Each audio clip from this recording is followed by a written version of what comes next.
Okay, seeing how we're doing here. There we go.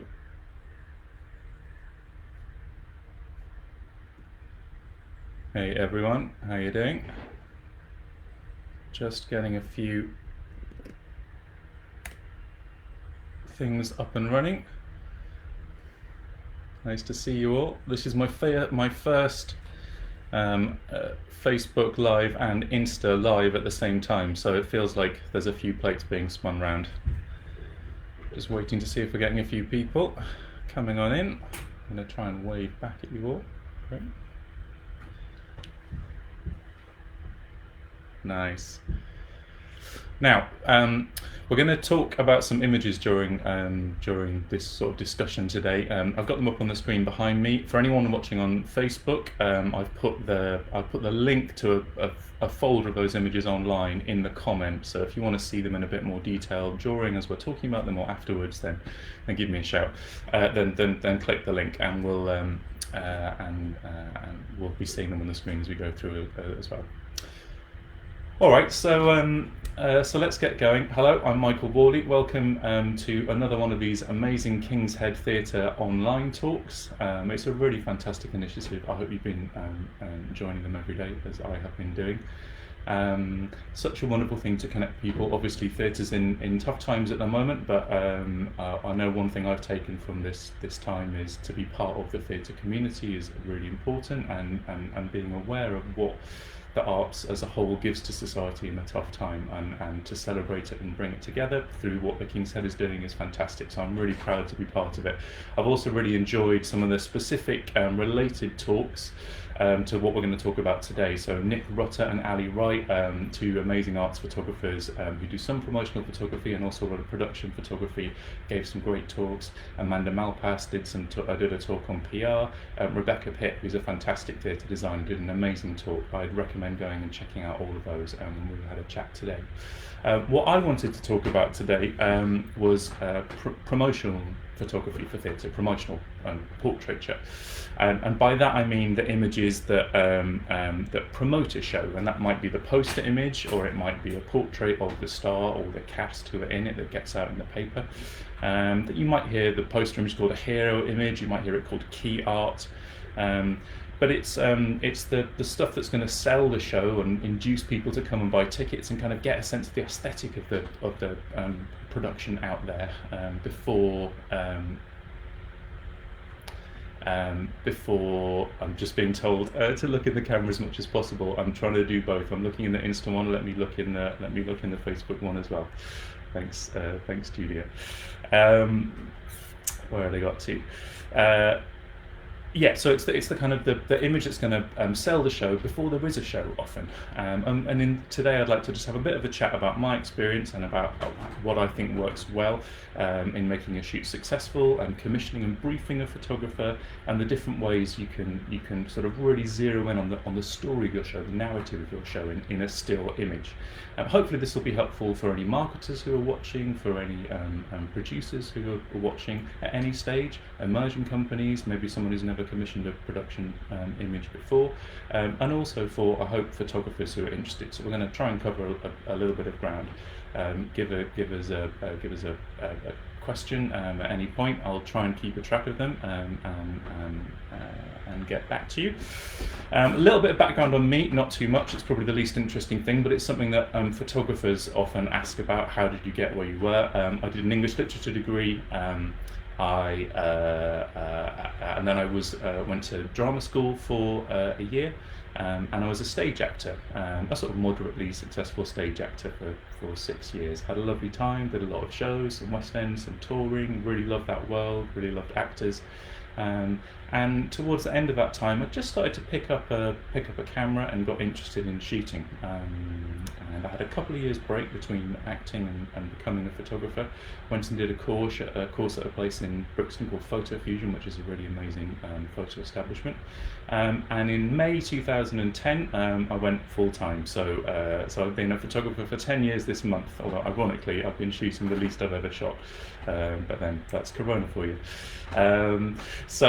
Initially, I was primarily, I was kind of a generalist. I did a lot of production photography, I did some promo portraits and stuff for shows, and I did a lot of headshots for actors, and that for a time, 3 or 4 years, became my main focus, which is amazing because it taught me about lighting faces, it taught me about interacting with actors, and it taught me that I like those things. 3 or 4 years ago now, I started to sort of focus more and more on the advertising side of theatre, the sort of the promotional portrait side of it, and these days stage and screen work is about 70% of my kind of shooting load in a year. I'm really interested in narrative imagery. I'm really interested in how you tell a story in a still image. So lots of my personal work kind of focuses on those kind of ideas, and it's natural that I'm really excited by working with producers and directors and actors to tell the stories of their shows. Which brings us nicely on to the topic. And I was thinking about how to sort of talk about this, and one of the kind of perpetual challenges in my job, in any photographer's job, is that you're dealing with a lot of people who are very clever, very intellectual, very thoughtful, and they really understand their subject matter. But what you have to do is translate that kind of intellectual approach into a visual approach. Now, I come from a kind of academic literary background. I've had to learn a sort of a visual language as I've gone along. So I thought, let's refer to images and let's use the images that I think have been successful to promote some thought and some discussion.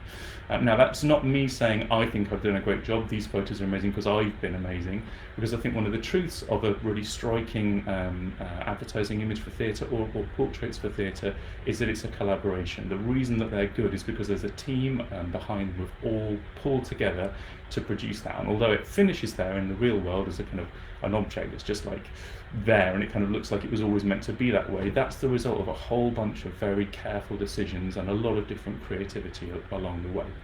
So it really is, you know, they say film's a village, but theatre is definitely a village as well. Two quick things before we do look at images, though.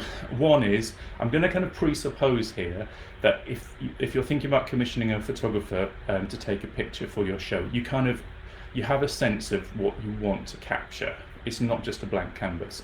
And if you're struggling, if maybe it's the first time you're doing something like that, then I would really recommend going looking at as many design websites as possible. The Other Richards are amazing, Steph Pine, Sam Charrington, Rebecca Pitt is phenomenal. The big agencies like De Winters, just go and understand the kind of the range and the breadth of what theatre advertising can look like and can be, and the different ways that the sort of the aesthetic of a show is drawn out and sold to an audience, or an offer is made to an audience. And then the other thing that we want to talk about is just the obvious problem, right? Like when you need a theatre image, when the theatre's pestering you for an advertising image for their brochure or their website, that means that it's probably 3, 4, 5, 6, 7, 8, 9 months, maybe even a year before your show exists. You may not have a cast, you may not have a production designer, you may not have a clue about the aesthetic of the show, but what you need to do is kind of pull together and get a really clear sense of that aesthetic so you can brief your photographer. Now, that problem, that like, we've got a show but we don't have a show, can be dealt with in a number of ways. And if you look, let me just put this here, there's a little cursor on. There we go. It can be dealt with in a few different ways. So you hear this behind me, Spring Awakening. There we go. Spring Awakening and Juliet. These are early images. I didn't take these. That's Rebecca Pick's work on Amelie. And this work that I did shoot for Original Theatre Company. You can see there are 3 or 4 different ways of dealing with that problem. We don't have a show, but we need to have an image that sells the show. And actually I thought this last one, this Caroline's Kitchen, was a good example of finding the solution, because the people in that image are actually Emma Martin, who's the marketing lady for Original Theatre Company, and Alistair Wharley, who's the director. But by shooting them from the waist down, we kind of captured the essence of the show, so that when later we reshot the poster with the cast, who are obviously saleable, they help sell tickets out on tour, there was a thematic continuity, the one to the next. I'm just going to have a quick check for any questions. No, we're doing so far. Do feel free to chip in with them, although we're going to sort of chat I'm glad to sort of pick up questions whenever you've got them. So what I think the kind of the way that you work that up and the way that you communicate your production aesthetic to a photographer is with a brief. And I thought I'd pick an image that I felt had come from a very successful brief and talk about why, and then we can maybe reflect on why a brief is a good thing in general. So here is the brief that I got from a designer for a production of the Weir. I don't know how clearly you'll be able to see it because it's a pretty shadowy image. And I looked up the email that I got from the marketing person. This was 3 or 4 years ago now.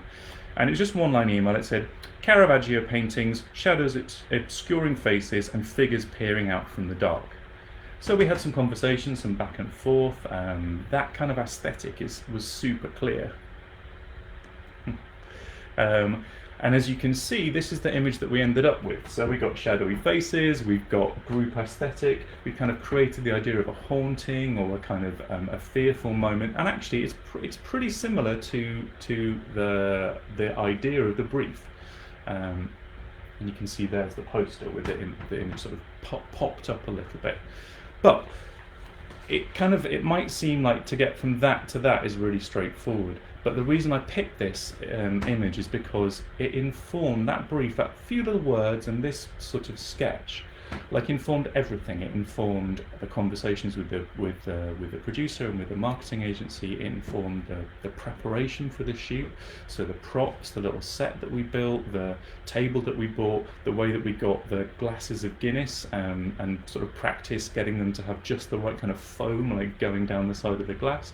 The lighting choices that I made, and then when we were in the shoot, the way that I and the director directed the actors, the kind of performance we were trying to draw out of them. So everything was sort of lined up and in a kind of straight line to get us this image that kind of felt like it belonged to the world of the show. Because there's nothing worse than going to the theatre and sitting down in the stalls and what you see is nothing like what you end up getting. So actually in this image,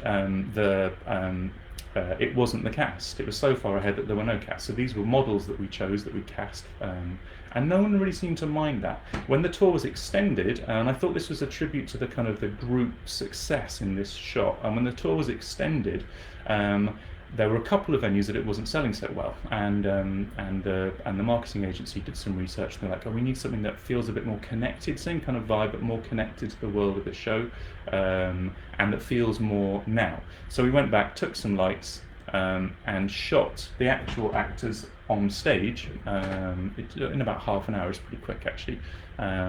And that became, for certain venues, the marketing image. Now it's different, it's in a modern aesthetic, it's a modern world, but I thought it was a successful commission and a successful result because the DNA that from the very first moment, from the brief right through to the final outcome, and then the extension of the advertising campaign, the key things about the show that were trying to be sold, although they got modulated, were there from beginning through to end. So that for me was an example of a really successful brief.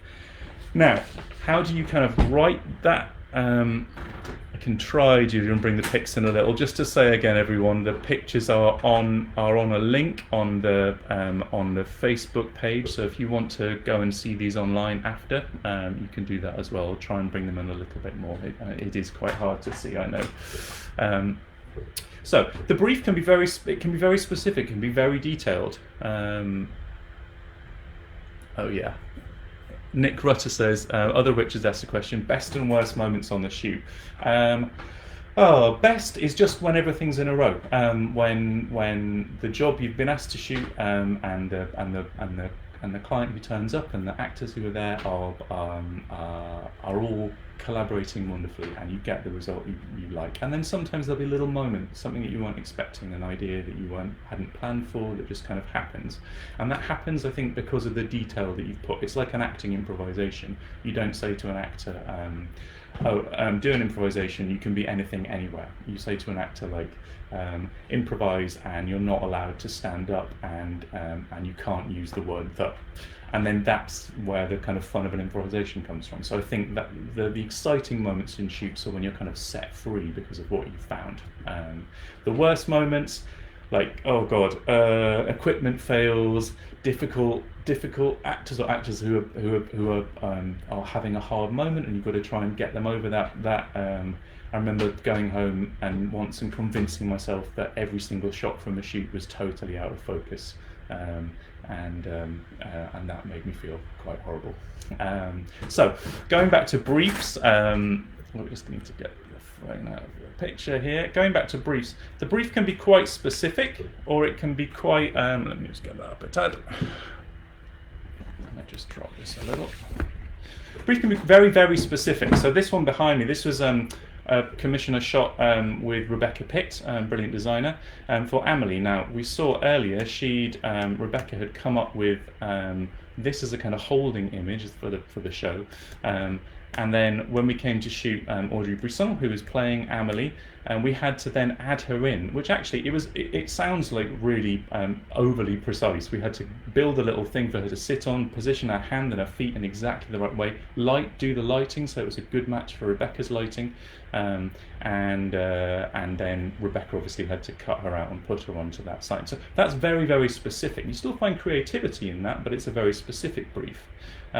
This brief for Preludes with Daniel Torrento, the brief was much more vague. It was more abstract, and it's a composer who's trapped in writer's block. So how can we work that out? Rebecca said, like, warm colours, blue colours, he should feel trapped. And that was working with the actor with this kind of specific technique called motion blur. So it's quite technical, it was a lot of repetition. We were kind of trying to find what might happen rather than dictate the outcome. And the shot that we ended up using was a kind of happy accident. So that was a very vague brief, but it was still enough to kind of go on. Again, sometimes, and this was a job with Bob King, shooting The Dresser. Bob King, a very well-established and renowned theatre designer for advertising. Really, with this one, we built a little set, and we weren't quite sure. It was just to do with the dynamic between the two actors, Julian Clary and Matthew Kelly. And what we were trying to do was just find that little nuance of the relationship. And then my skill is in the lighting, but it's in also trying to sort of draw out and let the relationship between two actors who maybe have never met before and aren't going to be working together for 3 or 4 months kind of come out and really be seen. And that was one of probably 250 shots that we took, and Bob and the team have given the photo an edit and sort of just gone in on that, on the kind of nuance of their relationship. Again, a very specific brief, and Julia, and I know that this production had gone through a couple of different options for what their promotional image might be. Oh, thanks, Nick. Nick's saying he envies the Prelude shot. Well, I think that's one thing, and don't think all of us photographers, we know each other's work, we look at each other's websites, and there's always that thing where someone does a shot and you kind of see a campaign and you go, oh man, I wish I'd taken that. And for me it is envy, but it's also kind of joyful, because sometimes I look at a photo and I think, oh well, I couldn't take that, that's just not really my aesthetic, it's not the way I see the world. Sometimes there's one you're like, oh damn it, I love that and I could have taken that, but you know, for me that envy never sits around for too long. Thanks, Nick, that's very kind. Here we go with the I'm just going to check for questions on Facebook. Oh, interesting. Yeah, well, we'll come to that. The nice question from Clara Oscar about studios and things, which I'm just going to answer in a moment. Here we got the Anne Juliet. Again, of quite a specific brief, you might think. It had to be quite contained. We didn't want to be too sort of out there with our arm movements. We had this gelled lighting state that we'd worked up, and really then it was about exploring with the actor what kind of pose felt like it expressed joy. And that was the story, that was the narrative that we were trying to tell in that show. So it wasn't like a literal narrative, it's more like a feeling, and which of course comes with the pink that the De Winters team used, and the kind of edit that they put on it to create a feeling of joy and18excitement. Yeah, so I wanted to talk a little bit about, no, let me just answer Clara's question. Clara says, do I always work with the same studio or more on site, or does it depend on the requests and budgets of the company? Well, actually, you know what, I'm going to just jump forward. I think that's a really good question. This idea of studio versus location. Now, personally, I absolutely love shooting on location, and it can really inspire something quite unique, responding to the available light, taking like cheap or lightweight, very functional flash out on location. So you're mixing studio light with the natural light, the ambient light, and responding to the spot, and the actors kind of maybe respond to the energy. But that's really exciting, and I think you can get something quite unique. Now, of course, it's got its downsides. Like this shot here for Far From the Wedding Crowd, lovely sunny day. This shot for Sense and Sensibility on the test shoot, beautiful sunny day. On the day we did shoot, it was a horrible grey day. So that is 100% studio light standing in for the sunlight there. It was freezing, it was horrible actually, but it looks quite nice. So, and then sometimes you go out on location and you take a shot that basically looks like it could have been taken in the studio, and you think, well, we could have just been warm and inside. But I would say most theatre shoots seem to end up being in the studio. I have my own studio, just a sort of 600 square foot studio in Waterloo. Lots of shoots are studio based, and then there's a different set of questions there. I don't always work in the same studio. Spring Studios, Direct, Digital, Holborn Studios, they get used a lot for big theatre jobs and for a lot of TV and screen work as well, and other campaigns. But rehearsal rooms, anywhere you can get a decent height, is a good place to shoot. So if you're starting out as a photographer, don't feel like if you can't work in a big studio, you can't make good work. With one little flashlight on location, you can create something amazing. Let's just see if we've got any more questions.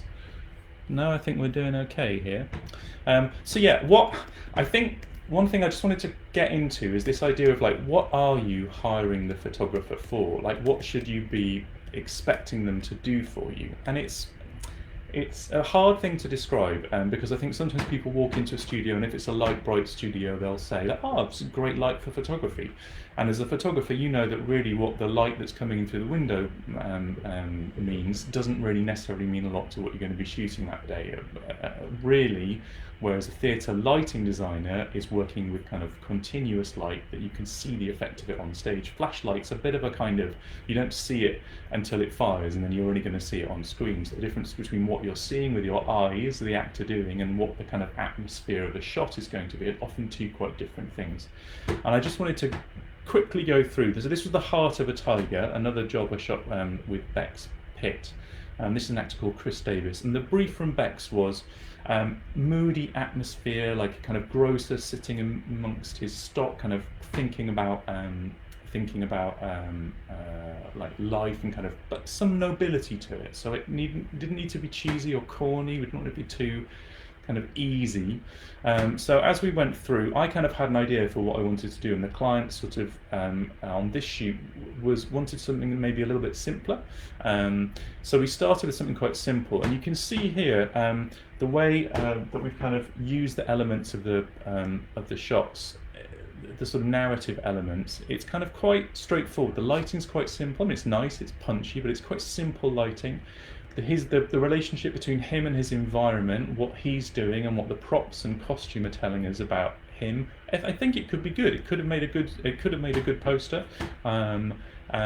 And then we changed it up a little bit. We started to put a bit more atmosphere in, and we're starting to make a bit more of an aesthetic with the photo, rather than just a kind of straight, direct narrative choice. Got a little image here of how the set was built up. So then we ended up with, I think it was like 6 or 7 lights, loads of haze. We had all these fruit and vegetables from Covent Garden in, and Phil Davis really working with the nuance and the detail of his screen acting ability. And I think that's worth saying for any actors watching. If you're asked to go and be an actor in one of these sorts of shoots, it can be horrible having to be on camera, like really, really terrifying. And I remember that, and I understand it well.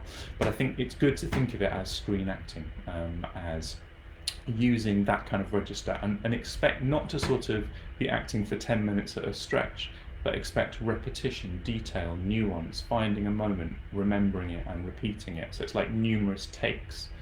I mean, Phil was really sort of a real trooper, because we did a lot of shots with him to try and capture this essence. So we got, but in terms of this was the shot I loved because it had so much atmosphere and nobility, and the shot we ended up using for the poster was kind of slightly warmer, slightly more commercial. So in a way, it was a balance between what the client wanted initially and what I was able to offer in the light, but it still wasn't quite my taste.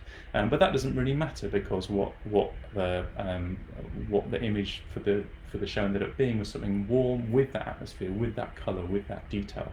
So I guess that's an example that shows how, when you go to a photographer, I think one of the things you should expect from them, it's kind of an art directing capability. And if you're a photographer getting into the business, like, really think about, how can I make the brief my own? It took me a while to work out that you don't have to just shoot quite plainly what people have asked you to shoot, that there's space for your creativity, your ideas. No one told me to put up 7 lights, haze, and loads of gels in that shot. Those were choices I made for myself and for the client, because not because I just wanted to, but because I thought that would be the way to narratively tell the story, and not in a literal narrative sense, but in something that has atmosphere and aesthetic.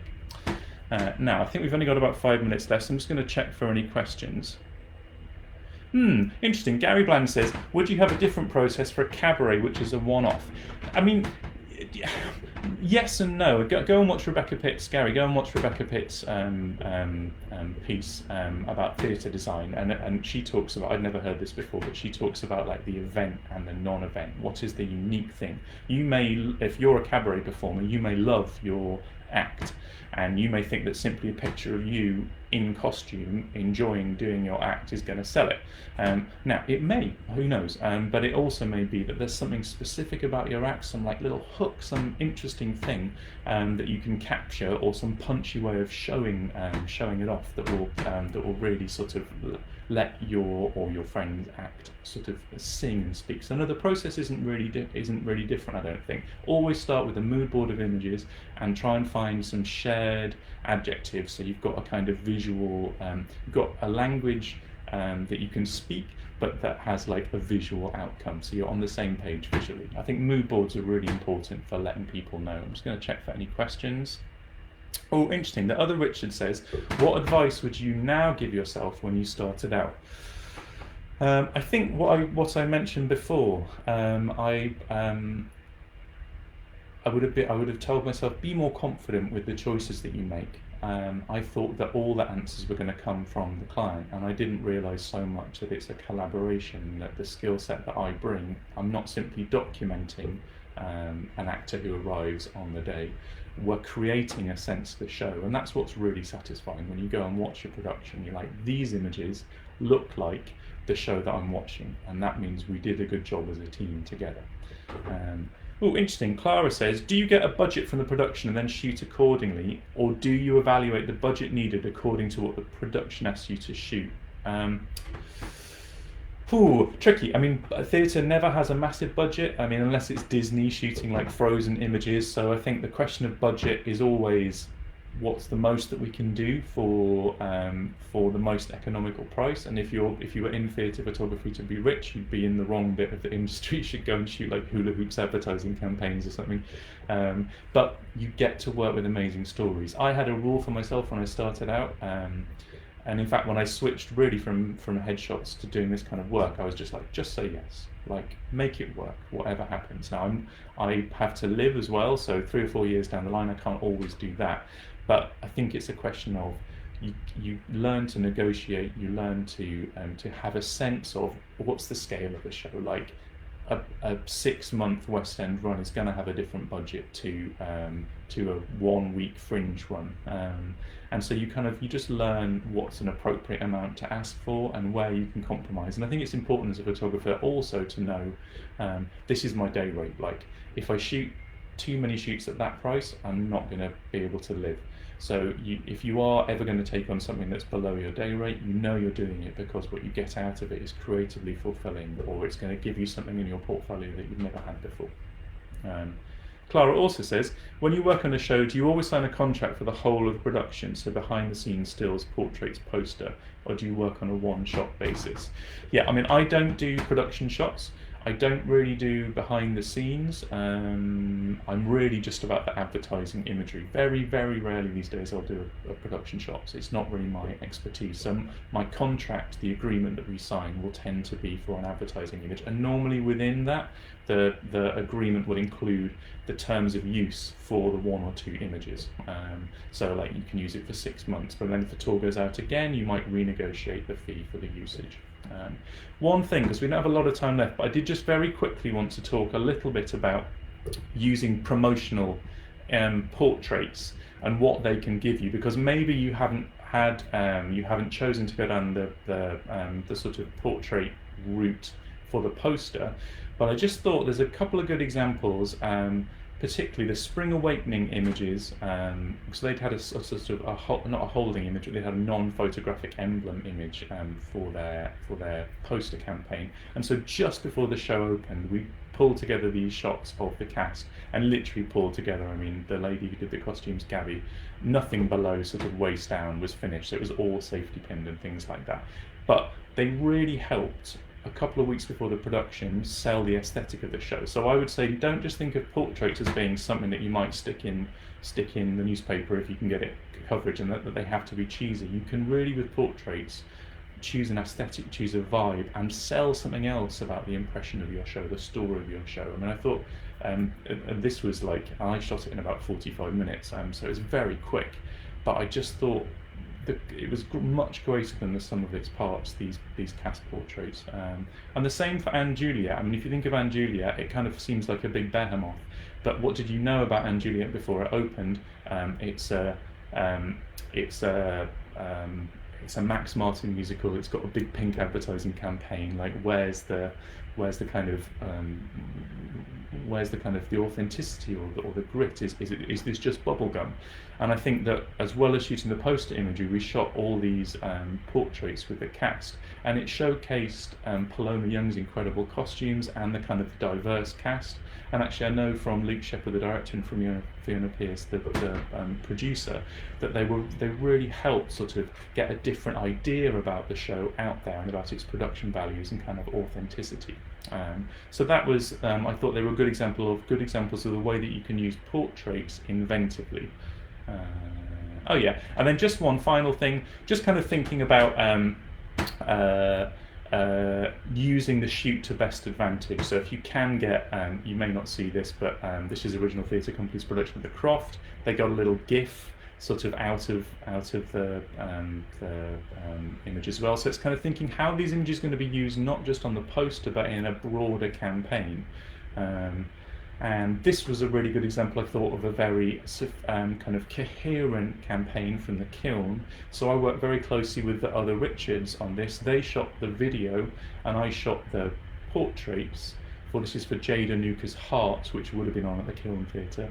And then a press portrait as well. But if you go and watch the video that they shot, there's a real tonal through line because we collaborated on the lighting and we were there shooting on the same day. So the assets that the company has, that the Kiln has to sort of promote the show were really kind of coherent. The imagery speaks to the video speaks to the website. It's kind of all in one line. Listen, I've gone on over time here. Let me just see if there's any questions. Oh, Julia Goodman, just to finish off, she says, what makes a good hook? I think for me a good image is something that makes you look and then look again. Whether it's something to do with the nuance of the relationship, whether it's a clever visual idea that's a joke, whether it's something like the Amelie image where it's playing off your expectation of what Amelie is and versus what you're seeing here, and it's kind of rewarding you with it's the film that you love but the here and now on stage, and you're not going to be disappointed. That's a great hook. I love that, and I can talk about it almost like dispassionately. I don't feel like I'm praising myself. I think that Anne Juliet image is a successful hook. It kind of feels iconic. It kind of has power and impact, and it expresses joy. So there's lots of different ways that the narrative of your show, the hook, the thing to draw an audience in, can be communicated. It might be an atmospheric portrait like The Heart of a Tiger or the rear shots. It might be something that's filled with joy and with energy and with life. Just last check for any other questions. Thank you so much for everyone who's checked in and been watching and asked questions. I talk quite quickly, so I feel like I've tried to ram about an hour and a half's worth of information into this time. But I hope it's been helpful. As I say, you will find all the images I was discussing via a link on the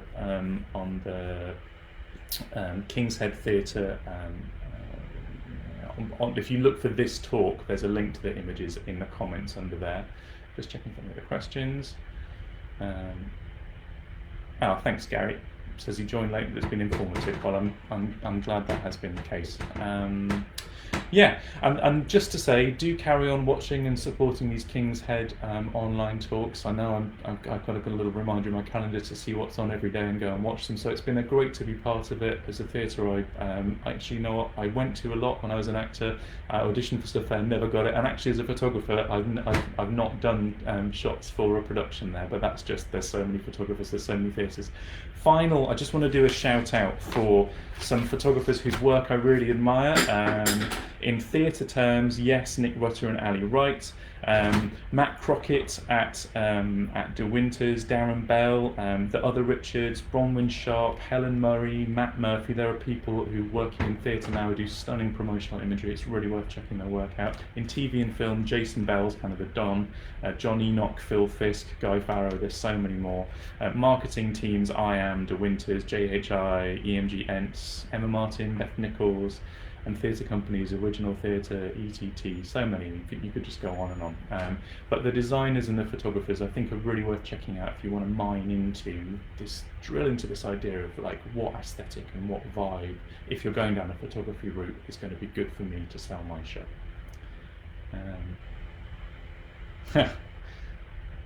Julia Goodman says, I've worked at the King's Head Theatre as an actor several times, locked in the loo, which stood in for a dressing room. Well, I did do a lot of stuff at the Fimbra when I was an actor, and I remember the toilets there being definitely on the interesting end of the spectrum. All right, guys, get out there and enjoy the sun. Thanks so much for all of you who've checked in, and see you anon. Bye now.